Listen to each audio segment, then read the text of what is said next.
बिहार को हरियाणा और पंजाब बनाने की बात कही थी।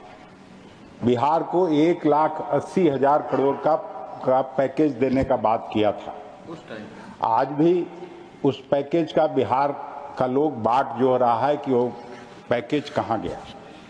आंकड़ों के आधार पर केवल इतना कहना चाहता हूं कि बिहार का विकास इस सरकार की प्राथमिकता में कहीं भी नहीं है। अखिलेश प्रसाद महोदय, बहुत धन्यवाद। आपने मुझे अपनी पार्टी की तरफ से बजट पर बोलने का मौका दिया, इसलिए मैं बहुत आपका धन्यवाद करता हूं। मेरे लिए खुशकिस्मती है कि आपके जैसा विद्वान आदमी चेयर पर बैठा है और मुझे बजट पर बोलने का मौका दिया।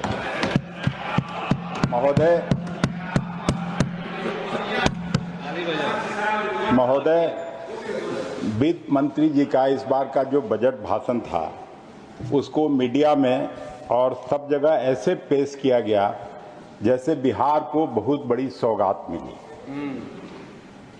संजय झा जी मुस्कुरा रहे हैं उधर से, क्योंकि तो इस तरह के सौगात वो बहुत बार देख चुके हैं।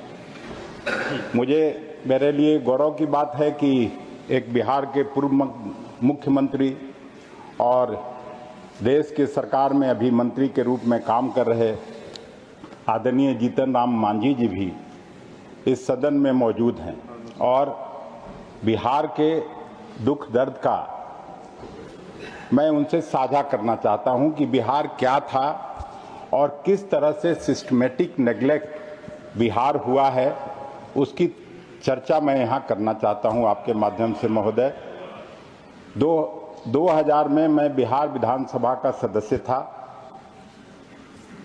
और उसी समय बिहार का बंटवारा हुआ था। रीऑर्गेनाइजेशन बिल पर जब बहस हो रहा था देश की संसद में, उस समय के तत्कालीन गृह मंत्री LK आडवाणी जी, जो अब मार्गदर्शक मंडल में बैठे हैं भारतीय जनता पार्टी की तरफ से, उन्होंने बिहार के बंटवारे पर चर्चा करते हुए बिहार को हरियाणा और पंजाब बनाने की बात कही थी। बिहार को 1,80,000 करोड़ का पैकेज देने का बात किया था। आज भी उस पैकेज का बिहार का लोग बाट जो रहा है कि वो पैकेज कहां गया। उसके बाद सिस्टमेटिक तरीके से जो कुछ हुआ बिहार के संदर्भ में, मैं उसकी चर्चा आपके सामने करना चाहता हूं। पिछले 2-3 साल से हम लोग लगातार वित्त मंत्री जी के 5 ट्रिलियन इकोनॉमी और 2047 तक भारत को विकसित राष्ट्र बनाने की बात सुनते आ रहे हैं। हम सब लोगों की भी यही इच्छा है कि भारत एक विकसित राष्ट्र बने, जो सबसे जरूरी काम है, और वह आर्थिक विकास की दृष्टि से देश में जो रीजनल इम्बैलेंस है, देश में जो क्षेत्रीय असंतुलन की स्थिति है, उसको जब तक एड्रेस नहीं किया जाएगा तब तक, या कोई विजन उसका नहीं रखा जाएगा तब तक ये विकसित राष्ट्र की श्रेणी में नहीं खड़ा हो सकता है। महोदय, पिछले 60 सालों में क्षेत्रीय असंतुलन की दृष्टि से बिहार की जो स्थिति हुई है वह अपने आप में बेहद चिंताजनक है। कहीं और का रिपोर्ट होता तो आप लोग भी उसको मानने से सीधे तौर पर इनकार कर देते, लेकिन यह तो प्रधानमंत्री जी की खुद की जो इकोनॉमिक एडवाइजरी काउंसिल है उसी की रिपोर्ट के आंकड़े हैं और मैं उसी से कोट करना चाहता हूं। 1960-61 में बिहार में per capita income national average का 70% हुआ करता था, लेकिन आज के डेट में बिहार का per capita income national average का लगभग 32% रह गया है। यानी अगर नेशनल एवरेज 100 रुपया है तो बिहार का पर कैपिटा इनकम केवल 32 रुपया है। इतना ही नहीं, 1960-61 में देश के कुल GDP में बिहार का योगदान लगभग 8% था, जो आज मोदी जी के रिजिम में घट के 4% रह गया है। बिहार में निवेश और इंफ्रास्ट्रक्चर पर खर्च की क्या स्थिति है, इसके लिए भी मैं कुछ स्पेसिफिक डेटा सदन में रखना चाहता हूं। सड़कों पर बिहार पर कैपिटा खर्च केवल 44 रुपया है, जबकि नेशनल एवरेज 117 रुपया है। इसी तरह से सिंचाई पर बिहार में पर कैपिटा खर्च केवल 104 रुपया है, जबकि नेशनल एवरेज 199 रुपया है। इसी तरह से नाबार्ड ने खुद अपने एक रिपोर्ट में स्वीकार किया है कि बिहार में बाकी देश के मुकाबले एग्रीकल्चरल लोन का जो डिस्बर्समेंट है वो काफी कम है। यानी देश की लगभग 9-10% आबादी वाला राज्य, वहां अगर आर्थिक विकास के सभी पैरामीटर पर इतना पीछे हैं, तो ऐसे में आप देश को विकसित राष्ट्र बनाने की बात कैसे कर सकते हैं? और कौन इस पर विश्वास कर सकता है? केवल यही नहीं, अगर नीति आयोग की भी रिपोर्ट आप पिछले तिमाही या पिछले 6 महीने का आप देख लें, तो जो 28 बड़े राज्य हैं देश में, उसमें प्रायः सभी मानकों पर, चाहे वहाँ स्वास्थ्य सेवा हो, शिक्षा व्यवस्था हो, औद्योगिकरण के मामले में प्रायः या तो 28वें स्थान पर और नहीं तो 27वें स्थान पर बिहार चला गया है। मैं इन आंकड़ों के आधार पर केवल इतना कहना चाहता हूं कि बिहार का विकास इस सरकार की प्राथमिकता में कहीं भी नहीं है। जबकि ठीक इसके उलट, जब से 2014 में मोदी जी की सरकार आई, भारतीय जनता पार्टी की सरकार बनी, बिहार ने पहले आपको 32 सांसद दिया, उसके बाद आपको 39 सांसद 2019 में दिया, इस बार थोड़ा घटा है, इस बार आपको 30 सांसद दिया। लेकिन उसके बावजूद, एक तो मैंने बिहार के बंटवारे के समय का आपको बात बताई सर। 2015 में जब आदरणीय नीतीश जी अलग थे, उस समय भी किस तरह से प्रधानमंत्री जी ने बिहार की बोली लगाई थी, बिहार के लोग अच्छी तरह से जानते हैं। आप सब, कई बिहार के सांसद यहाँ भिन्न भिन्न दलों के बैठे हुए हैं। 10,000 करोड़, 20,000 करोड़, 50,000 करोड़ और 1,25,000 करोड़ अंत में घोषणा हुआ। ठीक दूसरे दिन बिहार के मुख्यमंत्री आदरणीय नीतीश जी का इश्तहार अखबार में आता है और उस 1,25,000 करोड़ में केवल 17,000 करोड़ का नया पैकेज का घोषणा था। बाकी जो पुरानी योजनाएं थी उसी को पैकेज में घोषणा के रूप में घोषित किया गया था। बहुत सही गणित। अरे भाई, आप अपना नौकरी बचाइए नित्या बाबू, लेकिन कुछ सही बात भी सुनना चाहिए, तभी जाके कुछ कर सकते हैं।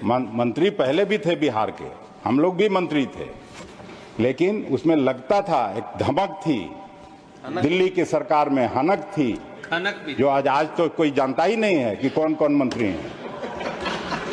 हम आपको साफ तौर पर कहना चाहते हैं और कोई ऐसी वैसी बात नहीं कहेंगे जिसमें सच्चाई नहीं हो। हाँ, बैठ जाइए, बैठिए ना नित्या बाबू, बैठ जाइए, बैठ जाइए। अरे लंबा हो गया, आप भी उसी 2000 की विधानसभा में थे। He is not yielded, sir. नहीं, उनका माइक इनका I am not yielded. Mic इनका ऑन है। हाँ, तो उसके बाद दे दीजिएगा। He can speak. उनको नहीं बोल रहे, माइक इनका ऑन है। ये जो सिस्टमेटिक नेग्लेक्ट है, मैं इसलिए बात कर रहा हूं कि इस बजट में बिहार के बारे में एक फिर घोषणा की गई कि वहां पर फूड प्रोसेसिंग का नेशनल इंस्टीट्यूट खोला जाएगा। बहुत अच्छी बात है, हम लोग इसका स्वागत करते हैं। और आप जहां से आते हैं वहां केले की बड़ी खेती होती है, क्वालिटी बनाना वहां बनता है, लेकिन मखाना आयोग तो बनेगा, बनाना आयोग कब बनेगा? वहीं आपके बगल में इतना बढ़िया लीची आता है, लीची आयोग भी बनवाइए, उसका भी ये हो। लेकिन जो सबसे जरूरी चीज है वह पर्याप्त संख्या में कोल्ड स्टोरेज की स्थापना।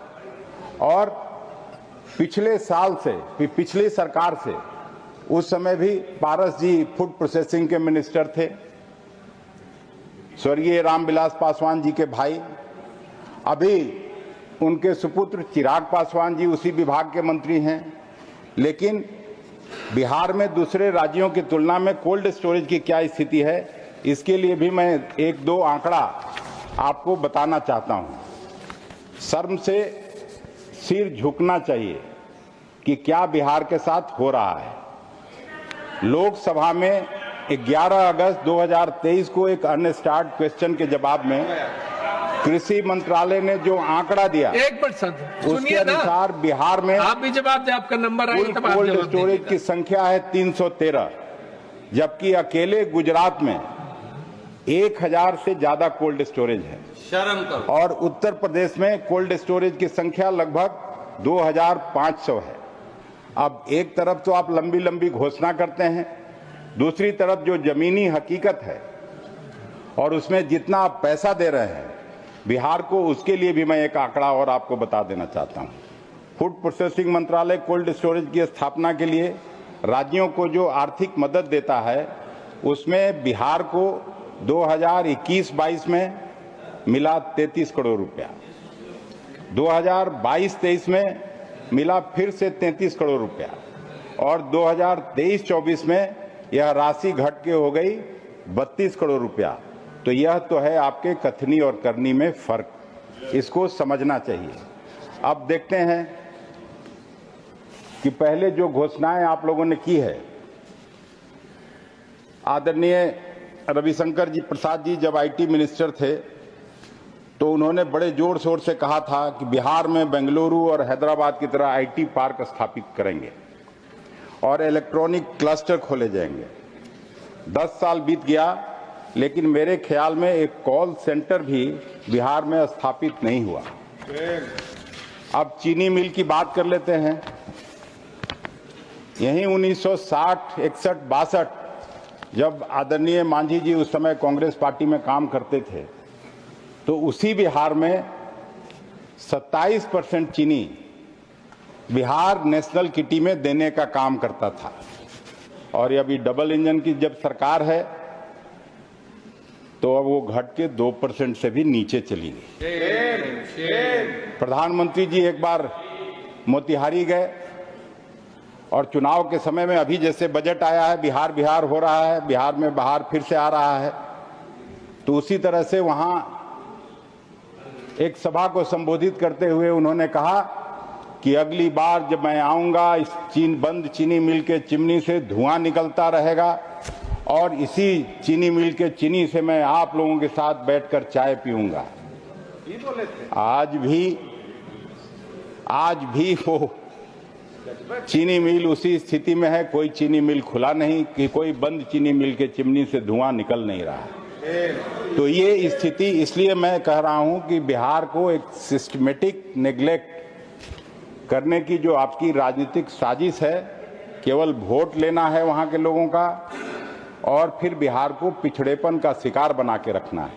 और इसके पीछे भी एक बड़ा कारण मैं देखता हूं कि बिहार को सिस्टमेटिकली इसलिए नेग्लेक्ट किया जा रहा है कि वो जो बड़े उद्योग घराने हैं, बड़े उद्योग धंधे वाले लोग जो इस देश में हैं, उनके दबाव में आपकी सरकार काम करती है, आपकी सरकार नीतियां बनाती है और वो लोग चाहते हैं कि बिहार एक लेबर फैक्ट्री के रूप में पूरे देश में काम करे। बिहार के लोग उन बड़े कल कारखानों में बिहार से निकल के आके उन कारखानों में काम करें